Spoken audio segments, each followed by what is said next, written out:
ඔබ මේ එක්වන්නේ සත්‍ය නිවැරදිව ගෙන එන දසත ප්‍රධාන පුවත් සාර සංග්‍රහය සමගින් මම රංගදිනේෂ් අල්විස් ප්‍රථමයෙන්ම අවධානය පුවත් සිරස්තල වෙත. ගුණාත්මක සෞඛ්‍ය සේවාවක් සඳහා ජාතික ඖෂධ ප්‍රතිපත්තියට පාර්ලිමේන්තුවේ එකඟතාව.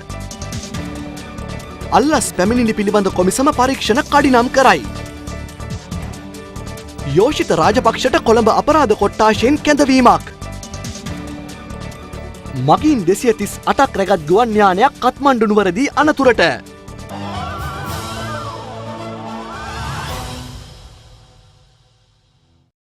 ජාතික ඖෂධ ප්‍රතිපත්තිය ක්‍රියාත්මක කෙරෙන ජාතික ඖෂධ නියාමන අධිකාරිය පනත් කෙටුම්පත අද දින පාර්ලිමේන්තුවේදී දෙවන වර කියවීම සඳහා සම්මත කෙරුණා.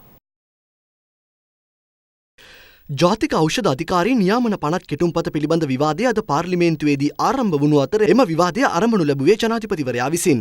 එහිදී ජනාධිපතිවරයා සභාවට කියා සිටියේ සෞඛ්‍ය අමාත්‍යවරයා ලෙස කටයුතු කරන කාලයේ තමන්ද මෙම ප්‍රතිපත්තිය ගෙනීම සඳහා කටයුතු කළද එය ව්‍යර්ථ වූ බවයි. 2010 මම සෞඛ්‍ය අමාත්‍යවරයා වශයෙන් පත් වෙලා ඒ පත්වීමෙන් පසුව අප්‍රේල් මාසයේ 2010 ඒ මාසයේම මේ පනතේ කටයුතු සම්බන්ධයෙන් තත්ත්වය මම සොයා බැලුවා.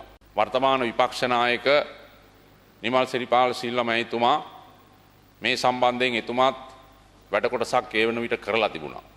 මට කලින් හිටපු සෞඛ්‍ය අමාත්‍යවරයා විදියට. ඒ අනුව අදාළ විශේෂඥ කමිටු පත් කරලා 2010 ආරම්භ කළ පනතේ කටයුතු එක් අදාළ අංශ සමග 2011 දෙසැම්බර් මාසයේ වන විට අවසන් කරන්න පුළුවන්කම ලැබුණා පනතේ කටයුතු.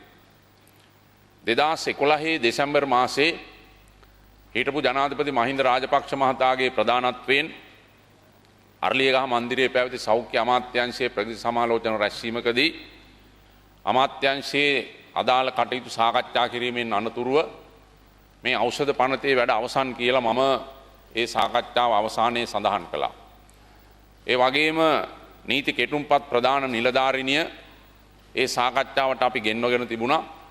පනතේ කටයුතු අවසන් නිසා අපි කැබිනට් මණ්ඩලයට ඉදිරිපත් කළා පාර්ලිමේන්තුවට පනත ඉදිරිපත් කිරීම සම්බන්ධයෙන්. ඒ අවස්ථාවේ ප්‍රධාන නීති කෙටුම්පත් නිලධාරිනී තෙරේසා පෙරේරා මහත්මිය කියා සිටියා තව සතියකින් සම්පූර්ණ පනත අවසන් කරලා කැබිනට් මණ්ඩලයට ඉදිරිපත් කරන්න පුළුවන් කියලා. ඒ අනුව අපි ඒ සාකච්ඡාවෙන් පසුව බලාපොරොත්තු වුණා පනත සතියක් ගෙවි ගියා, සති දෙකක් ගෙවි ගියා. පනත අපි අතට ආවේ නැහැ.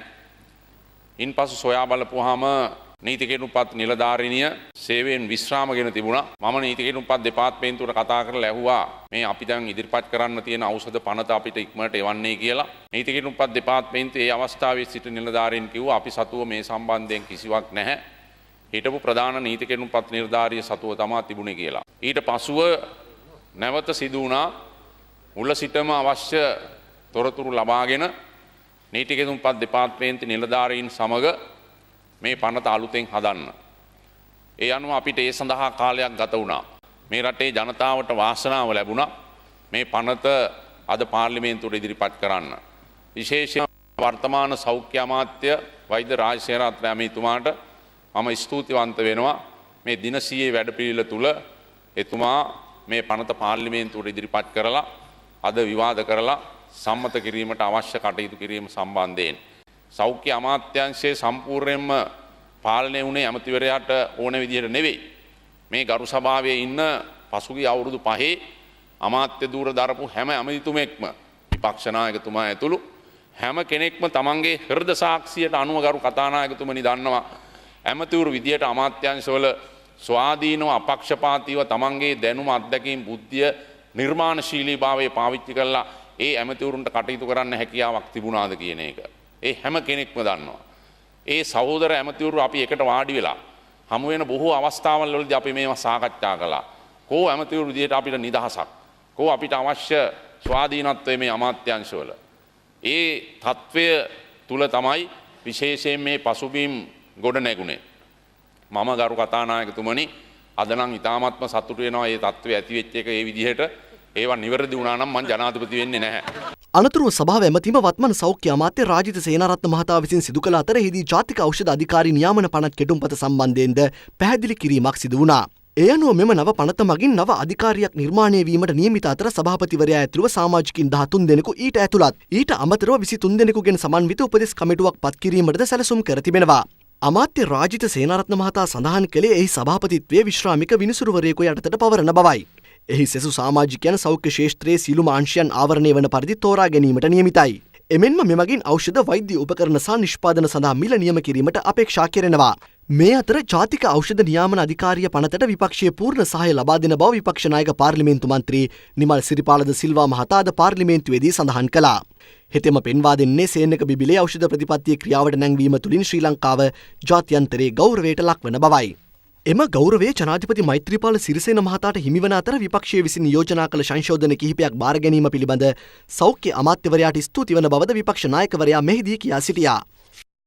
මේ අතර පසුගිය ජනාධිපති ප්‍රචාරණ වේදිකාවලදී ප්‍රකාශ වූ අන්දමේ කිසිදු රහස් ගිවිසුමක් ද්‍රවිඩ ජාතික සන්ධානය සමග හෝ මුස්ලිම් දේශපාලන පක්ෂ සමග තබා නැතැයි ජනාධිපති මෛත්‍රීපාල සිරිසේන මහතා පවසනවා. හෙතෙම මේ බව සඳහන් කළේ ත්‍රිකුණාමලය දිස්ත්‍රික් ලේකම් කාර්යාලයේ ඊයේ පැවති නැගෙනහිර පළාත් සම්බන්ධීකරණ රැස්වීමට සහභාගී වෙමින්. මැතිවරණ වෙලාවේ සමහර අය කිව්වා මම ද්‍රවිඩ සංවිධානය සහ මුස්ලිම් දේශපාලන පක්ෂ සමග රහස් ගිවිසුම් ඇති කරගෙන තියෙනවා කියලා. හොර ගිවිසුම් තියෙනවායි කියලා කිව්වා. නමුත් අද ඔප්පු වෙනවා එහෙම දෙයක් නැහැයි කියලා. ගිවිසුම් තිබුණේ අපේ හදවත් තුල විතරයි. ඒ ගිවිසුම් වලින් හදවත් තුල කියුනේ මානුෂීයභාවයේ සෙනෙහස සහ ආදරය සහ කරුණාව මිනිසුන් පිළිබඳව.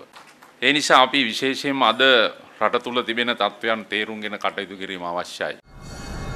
මේ අතර උතුරු පළාත් සම්බන්ධීකරණ රැස්වීමට සහභාගී වෙමින් අනතුරුව ජනාධිපති මෛත්‍රීපාල සිරිසේන මහතා නල්ලූර් කෝවිලේ ආගමික වතාවත්වල නිරත වුණා.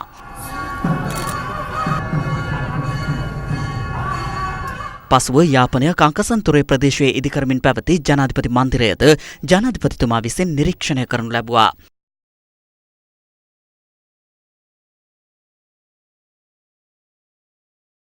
හිටපු අමාත්‍ය රෝහිත අබේගුණවර්ධන මහතාගෙන් අල්ලස් හෝ දූෂණ විමර්ශන කොමිසම ප්‍රශ්න කර තිබෙනවා. මෙම ප්‍රශ්න කිරීම සිදු වූයේ හිටපු අමාත්‍යවරයා සම්බන්ධයෙන් අල්ලස් කොමිසමට ලද පැමිණිල්ලක් අනුවයි. ජනතා විමුක්ති පෙරමුණ විසින් පසුගිය රජයේ සිටි අමාත්‍යවරු කිහිප දෙනෙක් පිළිබඳව අල්ලස් හෝ දූෂණ චෝදනා ඇති බව පවසමින් පැමිණිලි ඉදිරිපත් කර තිබුණා. එම පැමිණිලි වල විමර්ශන කටයුතු සඳහා රෝහිත අබේගුණවර්ධන හිටපු අමාත්‍යවරයා අද දිනේ කැඳවා තිබුණා. මෙහිදී අදහස් දැක් වූ හිටපු අමාත්‍යවරයා අල්ලස්සා දූෂණ කොමිෂන් සභාවට ඇවිල්ලා ප්‍රකාශයක් ලබා දෙන්න කියලා ලිඛිත දැනුමක් කරලා තිබ්බා. ඉතින් ඒ නිසා ඇවිල්ලා අපි ඒ අවශ්‍ය කරන සියලුම ප්‍රකාශ මේ වෙනකොට ලබා දුන්නා. අපි කියන්නේ මේවා ඉක්මන් කරන්න. පුළුවන් තරම් මේවා ඉක්මන් කරන්න. ඉක්මන් කරලා ඉවර වෙලා මේවා වැරදි කරලා තියෙනවා නම් වැරදි වලට දඬුවම් දෙන්න. මේ හැම ලිපිගොනුවක්ම හැම කෙනෙක්ගේම ලිපිගොනු ගැන වැඩි අවධානයක් යොමු කරලා ඉවරලා ඒට ක්‍රියාත්මක කරන්න. ඒ වගේම අපි බලාපොරොත්තු වෙනවා මේ අපිට විරුද්ධව පැමිණිලි එවන පෙස්සම් එවන ඒ පාර්ශවයන් අපි ඒ පාර්ශවයන් හරියාකාරව අපි හඳුනගත්තොත් අපි ඒ පාර්ශවයන් වෙනුවෙන් නීතිමය කටයුතු ක්‍රියාත්මක කරා. මේ අතර පාර්ලිමේන්තු මන්ත්‍රී බුද්ධික පතිරණ මහතා විසින් අල්ලස් කොමිසමට අද දිනේ පැමිණිල්ලක් ඉදිරිපත් කළා. මන්ත්‍රීවරයා සඳහන් කළේ විමල් වීරවංශ මහතා ඉදිකිරීම් ඉංජිනේරු සේවා නිවාස සහ පොදු පහසුකම් අමාත්‍යවරයා ලෙස කටයුතු කළ සමයේ ජාතික නිවාස දෙපාර්තමේන්තුවේ සිදු වූ බව කියන දූෂණ සහ අක්‍රමිකතා සම්බන්ධයෙන් මෙම පැමිණිලි ඉදිරිපත් කරන බවයි. පැමිණිල්ල බාර දීමෙන් අනතුරුව මාධ්‍ය වෙත අදහස් දැක් වූ අමාත්‍යවරයා ඉදිකිරීම් ඉංජිනේරු සේවා හා නිවාස පොදු පහසුකම් අමාත්‍යාංශය මේ අමාත්‍යාංශයේ යටතේ ඈවර වෙමින් තිබුණු නැත්නම් වැසී යමින් තිබුණු දෙපාර්තමේන්තුවක් තිබුණා. ඒ නිවාස දෙපාර්තමේන්තුව. එහි නිවාස කොමසාරිස්වරයෙකුත් හිටියා. තාමත් නිවාස කොමසාරිස්වරයෙක් ඉන්නවා. මේ ආයතනයටත් නරක කලදසාවක් ලැබුවා. ඒක ප්‍රතිඵලයක් විදිහට මේ ආයතනය ශ්‍රී ලංකා මර්චන්ට් බැංකුව ගත්තා. මර්චන්ට් බැංකුවේ හිටපු සභාපතිවරයා විසින් මේ මුදල් ඒ ඉතුරු තිබුණු මුදල් ටිකක් තමුන්ගේ පෞද්ගලික ව්‍යාපාරික ආයතනවල හිතුමතයට ආයෝජනය කරන තත්ත්වයක් ඇති වුණා. ඒ විදිහට ආයෝජනය කිරීමෙන් මේ නිවාස සමිතියේ මුදල් විශාල ප්‍රමාණයක් මිලියන ගණනක් අපහරණයට ලක් වුණා. ඉහළ නිලධාරීන්ගේ අනුග්‍රහයක් ලැබෙන්න ඕන. ඒ නිසා ශ්‍රී ලංකා මර්චන්ට් බැංකුවේ හිටපු සභාපතිවරයාට මෙහෙම කරන්න බලයක් දුන්නේ කවුද? මෙහෙම කරන්න ඔහුට හැකියාව ලැබුණේ කාගේ ශක්තියෙන්ද? එහෙනම් හිටපු සභාපතිවරයා ඒ සඳහා උඩගෙඩි දුන්නු කවර හෝ දේශපාලකෙක් ඉන්නවා නම් ඒ දේශපාලකයෝ සම්බන්ධයෙන් නීතිය ක්‍රියාත්මක කරන්න කියන ඉල්ලීමයි අපි අද අල්ලස් හෝ දූෂණ විමර්ශන කොමිෂන් සභාව ඉදිරියට ඇවිල්ලා කරේ. කොළඹ අපරාධ කොට්ටාශය විසින් හිටපු ජනාධිපති මහින්ද රාජපක්ෂ මහතාගේ පුත් යෝෂිත රාජපක්ෂ මහතාගෙන් අද ප්‍රකාශයක් ලබා ගත්තා. ඒ නාරහෙන්පිට ආර්ථික මධ්‍යස්ථානීය ගබඩාවක තිබී පසුගියදා ගුවන් යානයක් සොයා ගැනීමේ සිද්ධිය සම්බන්ධයෙන් කොළඹ අපරාධ කොට්ටාශය නිලධාරියෙකු සඳහන් කළේ අද පෙරවරු 9 පමණ සිට පැය 3ක පමණ කාලයක් යෝෂිත රාජපක්ෂ මහතාගෙන් මෙම ප්‍රකාශය ලබාගත් බවයි. ඒ අනුව අදාළ ප්‍රකාශය ලබා දීම සඳහා උදෑසන යෝෂිත රාජපක්ෂ මහතා සමග නීතිඥ නාමල් රාජපක්ෂ මහතාද කොළඹ අපරාධ කොට්ටාශය වෙත පැමිණ සිටියා. එම කටයුතු වලින් අනතුරුව මාධ්‍ය වෙත අදහස් පළ කළ නීතිඥ නාමල් රාජපක්ෂ මහතා චෝදනා බොහොමයක් රජයේ දින කාලෙත් එල්ල වුණා. ඉතින් අපි ඒ වෙලාවෙත් කිව්වේ මැතිවරණ පසුවත් අපි කිව්වේ අපේ නිර්දෝෂ භාවය උගරන්න අපි ඕනෑම දෙයක් කරන්න අපි සූදානම්. ඉතින් මේකත් මම හිතන්නේ ඒකේ ප්‍රතිඵලයක්. ඉතින් අපි වැරද්දක් කළා නැහැ. ඉතින් අපි අපේ නිර්දෝෂ භාවය උගරන්න මොල්ලාගේ ඇවිල්ලා ඉදිරිපත් කරනවා. ශීර්ෂ නාලිකාවත් එක්ක අපේ දින සම්බන්ධයෙන් අපි ඒකේ ප්‍රේක්ෂකයෝ. ඒක බලනවා. ඒ බලනකොට අධ්‍යක්ෂ මණ්ඩලයෙන් අපි දන්නේ නැහැ ඒකත් එකකින් අරමුත් බෑ. නාරැන්පිට ආර්ථික මධ්‍යස්ථානයේ තිබී පසුගිය ජනවාරි 13 වැනිදා මෙම කුඩා ගුවන් යානය සොයා ගැනීමෙන් අනතුරුව මුලින්ම නාරැන්පිට පොලිසිය පිළිබඳව පරීක්ෂණ ආරම්භ කළා. පරීක්ෂණ පැවැත් වූ පොලිස් කණ්ඩායම්වල වැඩි අවධානයක් යොමු වූයේ මෙම ගුවන් යානයේ හිමිකාරීත්වය පිළිබඳවයි. එහිදී අනාවරණය වූයේ මෙම ගුවන් යානයේ ප්‍රවීණ චිත්‍රපට අධ්‍යක්ෂ චන්ද්‍ර රත්නම් මහතාට අයත් වූවක් බවයි. එමෙන්ම මෙම ගුවන් යානයේ චිත්‍රපට අධ්‍යක්ෂ චන්ද්‍රන් රත්නම් මහතා විසින් හිටපු ජනාධිපති මහින්ද රාජපක්ෂ මහතාගේ පුත්‍රයෙකු වන යෝෂිත රාජපක්ෂ මහතාට ත්‍යාගයක් ලෙස ලබා දී ඇති බවත් අනාවරණය වුණා. අතුරුදහන් වූවන් පිළිබඳ පැමිණිලි විමර්ශනය කිරීමේ ජනාධිපති විමර්ශන කොමිසම් සභාවේ අතුරු වාර්තාව මේ මාසදී ජනාධිපතිවරයා වෙත බාර දීමට කටයුතු කරන බව එම කොමිසම පවසනවා. එම කොමිසම් සභාව සඳහන් කළේ මේ වන විට අදාළ වාර්තාව සකස් කිරීමේ අවසන් අදියරයට පැමිණ ඇති බවයි. පසුගිය මාසදී අදාළ වාර්තාව ජනාධිපතිවරයා වෙත බාර දීමට නියමිතව තිබුණද එය බාර දීම කල් දැමුණා. ඒ අනුව අතුරුදහන් වූවන් පිළිබඳ පැමිණිලි විමර්ශනය කිරීමේ ජනාධිපති විමර්ශන කොමිසමේ ලේකම් H.W. ගුණදාස මහතා සඳහන් කළේ අදාළ අතුරු වාර්තාව මේ මාස 18 වන දින ජනාධිපති මෛත්‍රීපාල සිරිසේන මහතා වෙත බාර දීමට නියමිත බවයි. මේ අතර අතුරුදහන් වූවන් ගැන ත්‍රිකුණාමල දිස්ත්‍රික්කයේ සාක්ෂි සටහන් කර ගැනීමේ කටයුතු ඊයේ දිනේ අවසන් වුණා. ත්‍රිකුණාමලේ දිස්ත්‍රික්කයේ සාක්ෂි ලබා ගැනීමේ කටයුතු ආරම්භ වුණේ පසුගිය පෙබරවාරි මාසයේ 28 වන දිනයි. ඒ අනුව පුද්ගලයන් 303 දෙනෙකු සාක්ෂි ලබා දුන් බව ජනාධිපති විමර්ශන කොමිසම සඳහන් කළා. මේ අතර ප්‍රතිසන්දාන පිළිබඳ විශේෂ ජනාධිපති කාර්යසාධක බලකායක් ස්ථාපිත කිරීමට පියවරගෙන තිබෙනවා. විශ්වාසය, සමගිය හා සැමගේ සහභාගීත්වයේ සහිත ජාතියක් ගොඩනැගීමේ මූලික අවශ්‍යතාවය මෙම කාර්යසාධක බලකාය ස්ථාපිත කිරීමේ ප්‍රධාන අරමුණයි. විසඳිය යුතු තාක්ෂණික ගැටලු හඳුනා ගනිමින් විවිධ ප්‍රජාවන් අතර ප්‍රතිසන්දාන ඇති කිරීමත් ගැටුම් හේතුවෙන් පුරවැසියන්ට විඳින්නට සිදුව ඇති පීඩාවන් සමනය කිරීමත් මෙම කාර්යසාධක බලකායේ කාර්යභාරයක් වනවා. ප්‍රතිසන්දානය පිළිබඳ විශේෂ ජනාධිපති කාර්යසාධක බලකායේ සභාපතිත්වයේ දරනු ලබන්නේ චාලි ජයවර්ධන මහතායි. දැන් කෙටි විරාමයක්. විරාමයෙන් අනතුරුව තවත් දේශීය පුවත් කිහිපයක් බලාපොරොත්තු වන්න.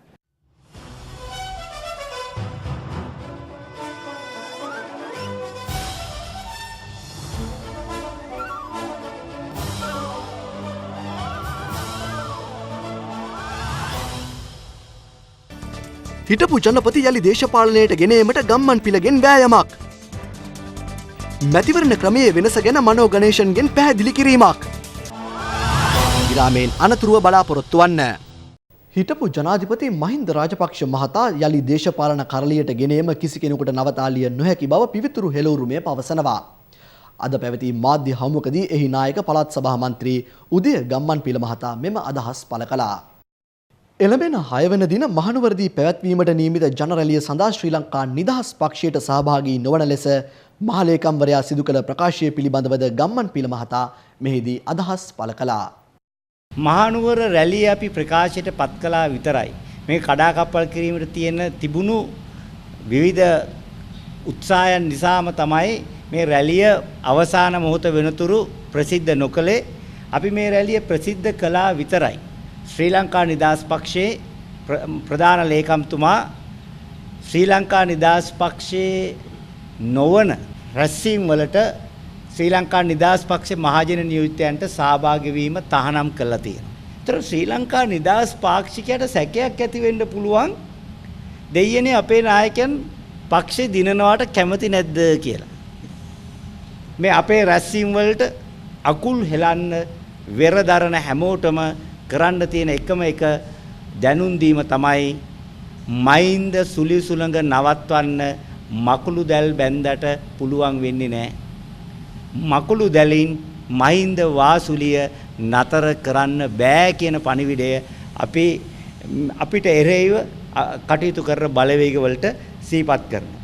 නුගේ ගොඩට අසාධ්‍යාලි යම්සේද මහනුවරට අනුරයාප ඇමතුමත් එසේම වේවි කියලා අපිට හිතෙනවා. එතුමාගේ මේ ප්‍රකාශයේම මහනුවර රැළියට ජනගඟක් ගලන්නට නිල් පාටෙන් සැරසුණු ශ්‍රී ලංකා නිදහස් පාක්ෂිකයන් තොග ගණනින් පැමිණෙන්නට හේතුවක් වේවි කියලා අපි බලාපොරොත්තු වෙනවා. මැතිවරණ ක්‍රමය වෙනස් කරන්නේ නම් සුළුජන කොටස් වලට අසාධාරණයක් සිදු නොවන ලෙස එය කළ යුතු බව ප්‍රජාතන්ත්‍රවාදී ජනතා පෙරමුණේ නායක මනෝ ගණේෂන් මහතා පවසනවා. බලය බෙදා එක්සත් වීමේ ව්‍යාපාරයේ විසින් සංවිධානය කළ මාධ්‍ය හමුවකට සහභාගී වෙමින් ඔහු මේ බව සඳහන් කළා. ඡන්ද ක්‍රම වෙනස් කිරීම කවුරුත් එකඟයි ඒකට. මනාප ක්‍රමය අවසන් කරන්න කවුරුත් එකඟයි. නමුත් මේක මේ රටේ අඩු සංඛ්‍යාත්මක ජන කොටස සුළු ජාති කියලා කියනවනේ මම ඒ වචන පාවිච්චි කරන්නේ නැහැ. ඒ ජන කොටසට හානි වෙන විදියට සිදු වෙන්න බෑ කියලා ස්ථාවරෙන් අපි දැඩි ස්ථාවරෙන් අපි ඉන්නවා. මම ඊටම සන්තෝෂ වෙනවා අපේ ජනාධිපතිතුමා මෛත්‍රීපාල සිරිසේන මැතිතුමාත් මේ සම්බන්ධව දැඩි ස්ථාවරෙන්. මොකද ප්‍රජාතන්ත්‍රවාදීව තමුන්ගේ නියෝජන ලබා ගන්නට තියෙන අවස්ථාව ඒ අයට නැති වුණාන් තමයි ඒ අය වෙන මාර්ගවලට මොකද මාර්ග බැලට් එක අර බුලට් එකට යන මාර්ගයට යනවා. ඒක ඉඩ දෙන්නේ නැහැ කියලා තමයි කිව්වා. മന്ത്രിවරුන් ඕන. දැන් ඒක ලැබෙන්නේ නැත්නම් මොනව කරන්න අපි? කාගේ පිටිපස්ස යන්නද? සාධාරණ බලාපොරොත්තු වෙන්නේ මේක. මේක ඉෂ්ට වෙන්නට ඕන. මේව ඉෂ්ට කිරීමෙන් තමයි ඡන්ද ක්‍රම වෙනස් වෙන්නට ඕන. නැත්තම් බෑ මේක. අපි දැන් මේ රටේ ජනපති වෙන්න බෑනේ. අගමැති වෙන්න බෑනේ. නීතියෙන් බාධාවක් නැහැ. නමුත් දෙමළ නිසා මුස්ලිම් නිසා බෑ. මේක යථාර්ථය කවුරුත් පිළි අරගෙන තියන්නේ. අඩුම ගන්න මේක හරි දෙන්නකෝ අපිට. මේක දුරගත්තා කොයිද අපි යන්නේ? ගගේ පරින්නද? පුතේ පරින්නද? බෑ. එම අවස්ථාවට සහභාගී වූ බලය බෙදා එක්සත් වීමේ ව්‍යාපාරයේ කැඳවුම්කරු පළාත් සභා මන්ත්‍රී අසාද් සාලි මහතා සඳහන් කළේ ජාතිවාදයේ පැතිර යන ලෙස බොදුබල සේනා සංවිධානයේ සිදු කරන මහජන රැලි හා විවිධ සාමූහික ක්‍රියාකාරකම් වලට එරෙහිව පියවර ගන්නා බවයි. බුදුබල සේනාවෙන් තිබ්බා මාධ්‍ය හමුවක්. දැන් දිගින් දිගටම යාපාලනේ ආපු දවසේ ඉඳලා ආණ්ඩුවට විරුද්ධව ප්‍රකාශ කරගෙන යනවා දිගින් දිගටම. හෙල්මට් එක ෆුල් ෆේස් හෙල්මට් එක දාන්න බෑ කියලා නීතිය ගෙනාවාම මේක කඩපල්ලා මේ නීතිය. රටේ ජනතාව නීතියට ඉස නමන්න ඕනේ කාලේ යාපාලනයක් තියෙන මේ කාලේ යාපාලනයට තර්ජනය කරනවා ඥානසාර ස්වාමීන් වහන්සේ. මේ සියලුම මංකොල්ල මේ රටේ වෙනවට ඊපස්සෙන් ඉන්නවද? එයාට ඕනේ සල්ලි තමයි. ඒක අපි දන්නවා. දැන් අපි නෙවෙයි යාව විභාග කරන්න කියන්නේ. බුදුබල සේනාවෙන්ම ගැලවිලා ආපු කොටසක් මාධ්‍ය හමුවක් තියලා කියනවා රජය අනම් මනම් කාවත් හොයන්න ඕනේ නෑ. මේ වෙනකොට දිලන්ත විතානවයි මේ ඥානසාර ස්වාමීන් වහන්සේයි වාම පරීක්ෂණ පවත්වන්න මේගොල්ලන් ගාව පුදුම සල්ලි තොගයක් තියෙනවා කියලා. අපි යාට අභියෝග කරන්නේ මේවා නෑ කියලා කියන්නේ. මේ රටේ ජාතීන් ඇතුළේ සමගිය ඇති වෙන්න ඕනේ වෙලාවක මේ සල්ලි දීලා ඡන්ද ගන්න බැලුවේ සිංහල ඡන්දරික වැඩේ කියලා. මම හැමදාම කියන්නේ සිංහල ජනතාව මෝඩ නෑ. ඒ වගේ මිත්‍රශීලී ජනතාව අද කෝප කරලා කුපිත කරලා මේ රටේ නැති ප්‍රශ්න ඇති කරන්න පස්පංගුව එක පැත්තකින් අනිත් පැත්තකින් ඥානස එක්කව වෙලා තියෙනවා කියන එක මේ අවස්ථාවේ අපි කියනවා. මේ වෙන ප්‍රකාශයක් පරීක්ෂණ වහම පවත්වන්න මේක අපි අද නැත්නම් හෙට CID දෙනකොට ඕගලන්ට අපි දැනුවත් කරනවා. නීතිරීති උල්ලංඝනය කරමින් පෝට් සිටි ව්‍යාපෘතිය සඳහා පසුගිය රජය ගිවිසුම් අත්සන් කර ඇති බව එක්සත් ජාතික පක්ෂය පවසනවා. එහි මහලේකම් අමාත්‍ය කබීර් හෂීම් මහතා අද පැවති මාධ්‍ය හමුවකදී මේ බව සඳහන් කළා. පෝට් සිටිය පිළිබඳව දැනට తాවකාලිකව අත්හිටවලා තියෙනවා. සමහර මේ රටේ තියෙන නීති රීති සහ ක්‍රමවේදයේ උල්ලංඝනය වෙලා තියෙන බව පෙනී යනවා. එහි හෙක්ටයාර් 50ක වගේ භූමි ප්‍රමාණයක් අයිතියටම ඒ චීන සමාගමට ලබා දෙන බව ඒ ගිවිසුමේ ඇතුළත් කරලා තිබුණා. ඒ කියන්නේ මේ ඉඩම තියෙන අධිආරක්ෂිත කලාපේ අපේ තියෙන වරායවල් දෙක මැද. ඒ කියන්නේ එහෙමනම් චීන සමාගමට ඒ චීන සමාගමේ කොටස්කරුවෙක් තමයි චීන රජය. එහෙනම් වෙන්නේ චීන රජයට ඕනෑම වෙලාවක එහි අර අපේ වරාය මැද තියෙන කොටසේ Tamanට ඕන විදියට තමන්ගේ නාවික හමුදාවේ නැව් ආදි වශයෙන් ඇතුළත් කරගන්න පුළුවන් අයිතිය හිමි වෙනවා. එම නිසා ඒක බරපතල ප්‍රශ්නයක්. ඉතින් මේක ඊට වඩා ඒ එක ප්‍රශ්නයක් තියෙද්දී රටේ ඒ නීති රීති අනුවම මේකේ අනුමැතියක් ලබා දීලා නැති බව දැනට සනාථ වෙමින් යනවා. ඒ කියන්නේ එහෙමනම් මේක නීතිය කඩවීමෙන් තමයි මේක අනුමත කරලා තියෙන්නේ කියන එක තමයි පෙන්නේ. මෙහිදී ඔහු වැඩිදුරටත් පෙන්වා දුන්නේ දූෂිතයින්ට දඬුවම් දීම පවතින නීතිමය රාමුව තුළ කඩිනමින් සිදු කරන බවයි. ඒ සඳහා කිසිදු දේශපාලන මැදිහත්වීමක් සිදු නොකරන බවද අමාත්‍ය කබීර් හසිම් මහතා ප්‍රකාශ කළා. ක්‍රමවේදයක් තියෙනවා. ඒ අනුව තමයි වැඩිකාරයෙක් ඉන්නවා නම් ඒ නීති රාමුව තුළ තමයි අපි ක්‍රියාත්මක විය යුත්තේ. අපි රටට කියන්නේ අනිවාර්යෙන්ම අපි ඒක තදින්ම ක්‍රියාත්මක කරනවා. අපිට යම් යම් බාධාවල් තියෙනවා. ඒ බාධාවල් තමයි සමහර තැන්වල ඉන්න නිලධාරීන්ලා ඒ කාලේ මේ වැරදි සිද්ධ වෙනකොට මේවා අනුමත කරපු නිලධාරීන්ලා තාම ඒ ස්ථානවල ඉන්නවා. සමහර තැන්වල හරියාකාරව සමහර දේවල් ක්‍රියාත්මක වෙන්නේ නැහැ. ඒ නිසා මේ බාධක මැදියේ තමයි මේවා හැම දෙයක්ම කරගෙන යන්නේ. ඒත් අපි ඒක නවත්තන්නේ නැහැ. ඒ විශේෂ ඒකකයක් හැදුවා ගිය සතියේ ඒක විවෘතත් කරා. ඒ ඒකකයෙන් දැන් සෑහෙන වැඩ කොටසක් කරගෙන යනවා. හරියට සාක්ෂි ටික සකස් කරගෙන ඒ වැරදි කරපු අයට ඒ නිසි දඬුවම දීම සඳහා මේ රජය බැඳී සිටිනවා. රජයේ පවුල් සෞඛ්‍ය සේවා සංවිධානය විසින් සෞඛ්‍ය අමාත්‍යාංශයේ ඉදිරිපිටදී අද පෙරවරුවේ උද්ඝෝෂණ ව්‍යාපාරයක් සංවිධානය කර තිබුණා. ඒ වර්තමාන සෞඛ්‍ය ලේකම්වරයා පසුගිය පෙබරවාරි මාස 16 වන දින ඉදිරිපත් කළ චක්‍රලේඛය ඉවත් කරගන්නයි බල කරමින්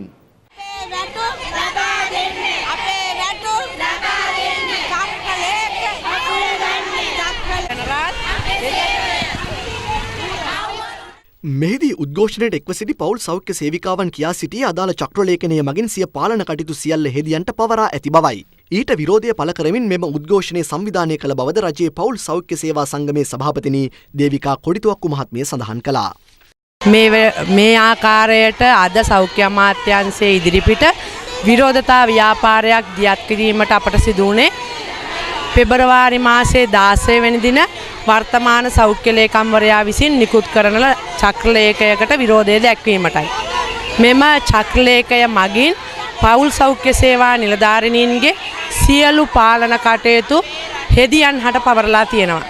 මේ පසුගිය වසරක කාලය තුල මේ පවුල් සෞඛ්‍ය සේවා නිලධාරී සේවයට වාර්තා කළේ ආයතන ප්‍රධානියා යටතේ. මේ අයට නැවතත් හෙද සේවය යටතේ සේවයට වාර්තා කිරීමට උපදෙස් දෙමින් නිකුත් කරන ලද චක්‍රලේඛනයට අනුව රෝහල් අධ්‍යක්ෂකවරු විසින් ලිපි නිකුත් කරලා තියෙනවා. එසේ වාර්තා නොකරන්නේ නම් මාසික වැටුප් අහිමි කිරීමටත් අනිකුත් දීමනා නතර කිරීමටත් ඒ සඳහා විරෝධය දැක්වීමක් තමයි මේ අවස්ථාවේදී සිද්ධ වෙන්නේ. දැන් කෙටි විරාමයක්. විරාමයෙන් අනතුරුව තවත් දේශීය පුවත් කිහිපයක් බලාපොරොත්තු වන්න.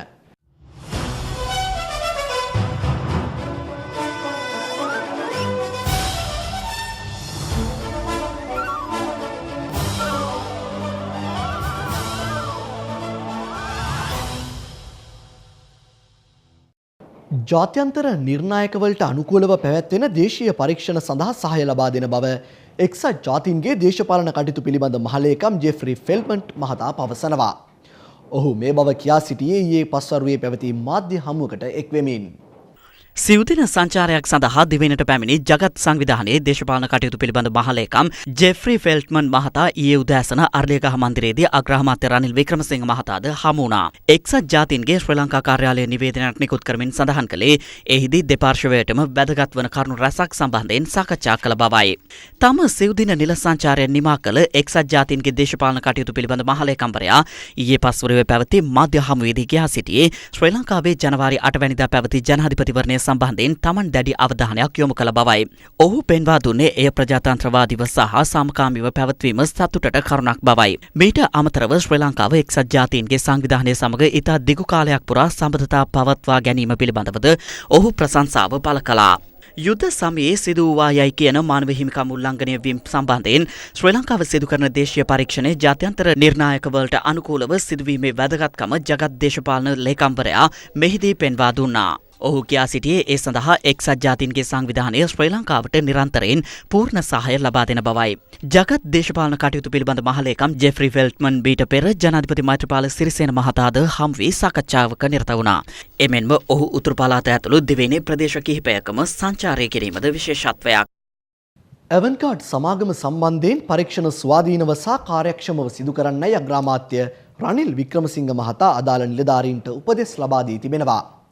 අග්‍රාමාත්‍යවරයා ඔවුන්ට දැනුම් දී තිබෙන්නේ කිසියම් නීති විරෝධී කටයුත්තක් සිදු වී ඇතැයි එහිදී හෙළි වූහොත් ඊට වගකී යුත්තන් නීතිය හමුවට පැමිණවීමටද ප්‍රමාද නොවන ලෙසයි.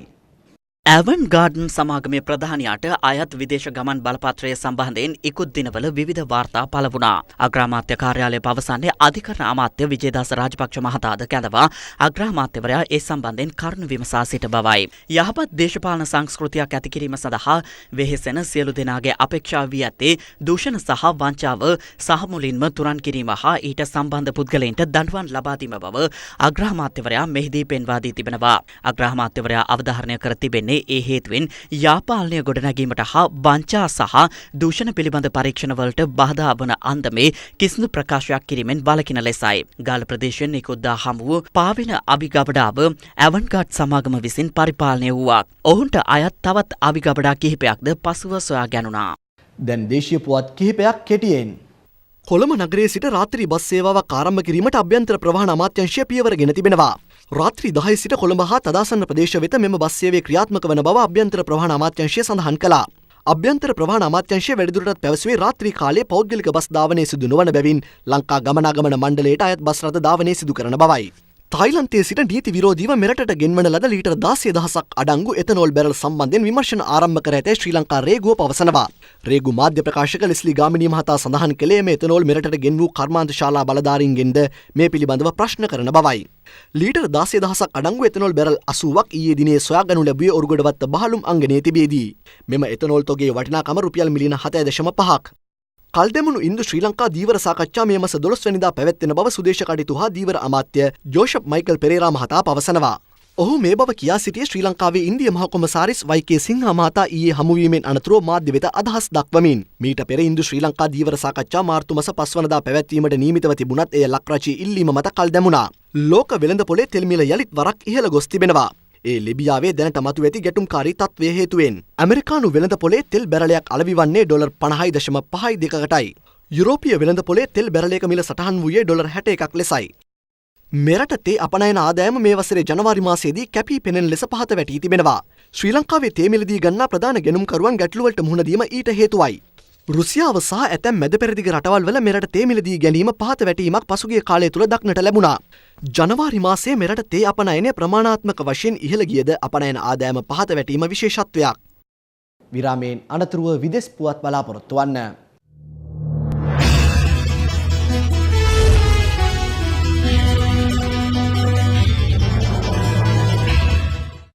දැන් විදෙස් පුවත්. ටර්කිෂ් ගුවන් සේවයට අයත් ගුවන් යානයක් ගොඩබැස්වීමට යාමේදී හදිස්සි අනතුරකට ලක්ව තිබෙනවා. අනතුරින් මගින් කිසිවෙකුගේ ජීවිතවලට හානියක් සිදු වී නොමැති අතර විදෙස් මාධ්‍ය වාර්තා කළේ කිහිප දෙනෙකුට සුළු තුවාල පමණක් සිදුව ඇති බවයි. මෙලෙස අනතුරට ලක්ව තිබෙන්නේ ටර්කිෂ් ගුවන් සේවයට අයත් A330 එයාබස් වර්ගයේ THY 726 ගුවන් යානයයි. අදාළ ගුවන් යානය තුර්කියේ සිට නේපාලයේ කත්මණ්ඩු ගුවන් තොටුපළ දක්වා ගමන් කිරීමට නියමිතව තිබුණා. ඒ අනුව කත්මණ්ඩු නුවර පිවිසි ටර්කිෂ් ගුවන් යානය කත්මණ්ඩු නුවර ගුවන් තොටුපළට ගොඩබස් වනවත් සමගම ගුවන් පතයෙන් පිටතට අදාළ යානය වීසි ගොස් තිබෙනවා. ටර්කිෂ් ගුවන් සේවය පෙන්වා දෙන්නේ දැඩි මීදුම් තත්වයක් මැද්දේ ලිස්සන සුළු දහවන පතයකට එකවර යානයේ යොමු කිරීමත් සමගම මෙම අනතුර සිදුවන්නට ඇති බවයි. දැන් විදෙස් පුවත් කිහිපයක් කෙටියෙන්. රුසියාව විසින් නෝබෝ එම්නම් නවීන මිසයිල නාශක රේඩාර් පද්ධතිය පිහිටුවීම ආරම්භ කර ඇතැයි වාර්තා වනවා. විදෙස් වාර්තා සඳහන් කළේ මීළඟ පරපුරේ රේඩාර් පද්ධතියක් වන මෙය නේටෝවේ බැලස්ටික් මිසයිල නාශක පද්ධතියට ප්‍රතිචාරයක් ලෙස ඉදිකර තිබෙන බවයි. රුසියානු ආරක්ෂක අමාත්‍යාංශය පවසා ඇත්තේ ජංගමශීලී බහුපරාස නෝබෝ එම් පද්ධතිය මගින් ශබ්දයට අධික වේගයෙන් ගුවනේ ගමන් කරන කුඩා පරිමාණයේ ඉලක්ක හඳුනා ගැනීමට හැකිවන බවයි. ලොවපුරා කතාබහට ලක් වූ දිල්ලි සමූහ දූෂණය අලලා නිර්මාණය කරන චිත්‍රපටයකට ඉන්දියා අධිකරණය වාරණයක් පනවා තිබෙනවා. එම චිත්‍රපටය නිර්මාණය කරන්නේ බ්‍රිතාන්‍ය ජාතික කාන්තාවක් වන ලෙස්ලි උඩ්වින් විසින්. අදාළ දූෂණය සම්බන්ධයෙන් වරදකරු වී මරණීය දණ්ඩනයට නියම වී සිටින පුද්ගලයන් සමග අය විසින් සම්මුඛ සාකච්ඡාද සිදු කර තිබෙනවා. ඉන්දියා අධිකරණය නියෝග කර ඇත්තේම සම්මුඛ සාකච්ඡාද මාධ්‍ය මගින් ප්‍රචාරය කිරීම වළක්වන ලෙසයි. ඊශ්‍රායල් අගමැති බෙන්ජමින් නෙතන්යාහු ඇමරිකාවට අනතුරු ඇඟවීමක් සිදු කර තිබෙනවා. ඒ ඉරානය සමග න්‍යෂ්ටික ක්‍රියාකාරකම් පිළිබඳව සාකච්ඡා සඳහා ප්‍රවිෂ්ඨ නොවන ලෙස පවසමින් න්‍යෂ්ටික බලශක්තිය සම්බන්ධයෙන් ගිවිසුමකට එළඹීමට නම් ඉරානයේ තම න්‍යෂ්ටික ක්‍රියාකාරකම් දසවරක්වත් අත්හිටු විය යුතු බව ඇමරිකානු ජනාධිපති බැරක් ඔබාමා මීට පෙර ප්‍රකාශ කළා. ප්‍රංශයේ ෆොන්ටේන බ්ලූ මාලිගාව කඩා එහි තිබූ මිල කළ නොහැකි වටිනාකමකින් යුත් චීන කලාකෘති 15ක් සොරකම් කරගෙන ගොස් ඇතැයි ප්‍රංශ සංස්කෘතික අමාත්‍යාංශය පවසනවා. විදෙස් වාර්තා සඳහන් කළේ සොරකම් කරන ලද භාණ්ඩ අතර එවකට සියමේ රජුට නැපෝලියන් අධිරාජ්‍යයා විසින් තිළින කළ ඔටුන්නක්ද ඇති බවයි. විනාඩි 7ක පමණ කාලයකදී සීලු පැහැර ගැනීම සිදුව ඇති බවත් මාලිගයේ ඇති අධිතාක්ෂණික කැමරා දර්ශන යොදා ගනිමින් වැඩිදුර පරීක්ෂණ පවත්වන බවත් ප්‍රංශ සංස්කෘතික අමාත්‍යාංශය පවසනවා. විරාමයෙන් අනතුරුව ක්‍රීඩා පුවත් සමගින් හමුවෙමු.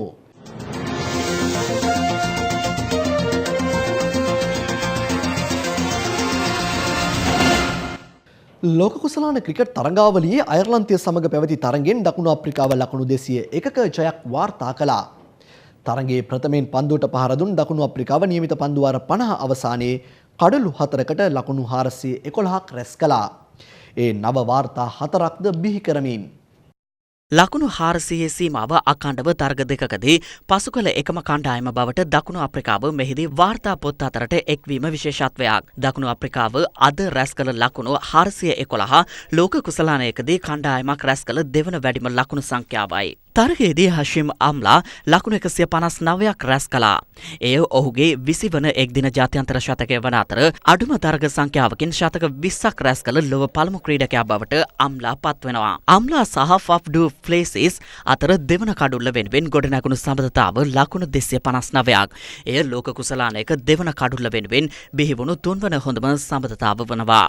ලකුණු 412ක ඉලක්කයක් හඹා ගිය අයර්ලන්ත කණ්ඩායමට සියලු දෙනා දැවි ලබාගත හැකි වූයේ ලකුණු 210ක් පමණයි. විරාමයෙන් අනතුරුව විදේශ විනිමය අනුපාතය බලාපොරොත්තු වන්න.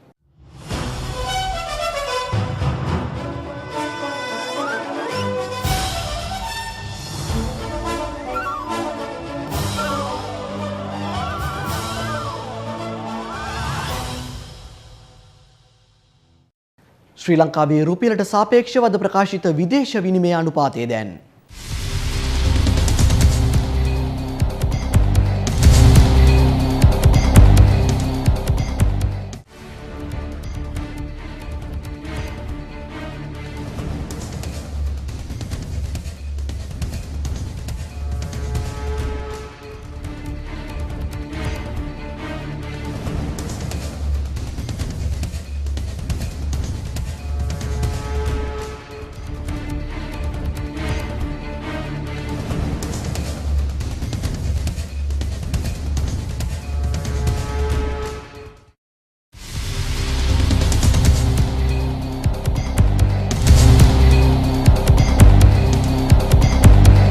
ඒ සමගින් අදට නියමිත දසත ප්‍රධාන පුවත් සාර සංග්‍රහය මින් නිමාවට පත්වනවා.